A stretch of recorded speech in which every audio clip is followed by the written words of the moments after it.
Well, just recently at the USCCB meeting, that's the national meeting of the Bishops' Conference, my friend Bishop Robert Gruss, who's Bishop of Rapid City, South Dakota, rose to speak to the whole assembly.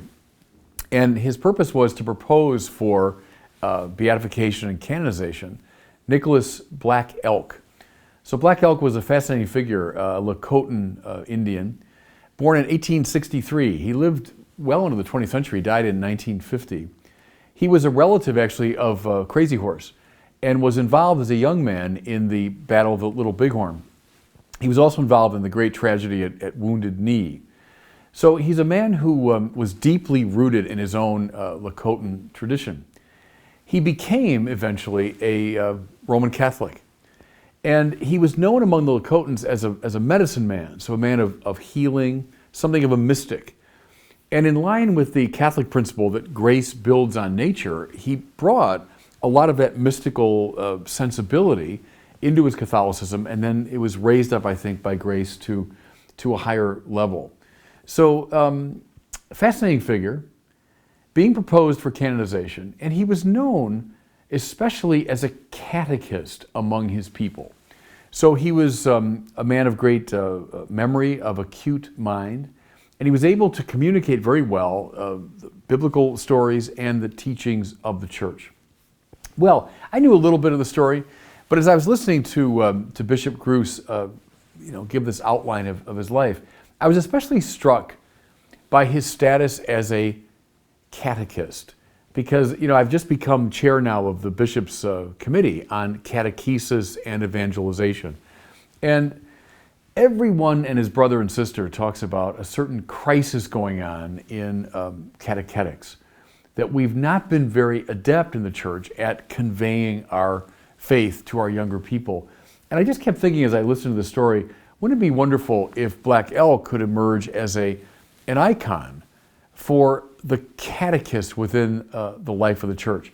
Because as I've said now many times before, we have a special need today precisely for this ministry, as armies now of our younger people are leaving the faith. And as they leave the faith and tell us why, what becomes abundantly clear to me anyway, is they were very poorly catechized. So we need figures like Black Elk today to rise up to catechize. Well, what lessons can we draw from his story and his example? Here's the first one. I think that our catechesis should be intelligent. As I mentioned, he was known as someone of very acute and subtle mind. What's driving a lot of our young people away today, and study after study indicates it, what's driving them away is great confusion at the intellectual level.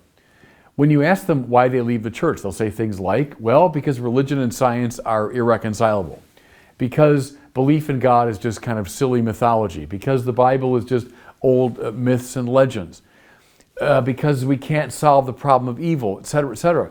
What strikes me is they're raising a lot of intellectual objections. And so we need an army of very well-trained, smart catechists in the tradition of Nicholas Black Elk. It comes to my mind too, my nephew, Drew, who is starting at MIT this year. So he's a very smart kid, loves math and the sciences and all that, but also loves the wide range of subjects. Well, Drew went through religious education as a young man. He did not go to Catholic schools. And like so many others, he witnessed to how superficial and insubstantial his training was. Except, he said, for 1 year. When he was in 6th grade, he had a remarkable catechist who was, I think she had a master's degree in theology. And she put these kids through their paces. She didn't just trade in generalities and nice, bromides about God's love, as important as God's love is, obviously. But she took the kids through a careful study of the Bible, and she made intellectual demands on them. Did they balk a little bit? Sure, I remember when he was balking that year. But it's the 1 year he remembers out of his whole experience of religious education. It was a smart catechist that demanded something of him intellectually that got his attention. I think we need armies of catechists very much in this tradition. Here's a second lesson I'll take from Nicholas Black Elk. To see catechesis, the role of catechist, as a sacred vocation. You know, there are all kinds of people, and God bless them, who volunteered for this task in the life of the church. And again, without them, you know, we couldn't move forward. I would encourage them, all those who have volunteered for this work, to see it as a very, very sacred vocation. Paul VI famously said that people today listen more to witnesses than to teachers. And if they listen to teachers, they do so because they're also witnesses. Now, what he meant was, people tend to listen to those who are on fire with their faith, for whom the faith means everything. We need catechists who have that burning sense of religious vocation as they do their work, because I can't think of a more pressing need right now in the life of the church.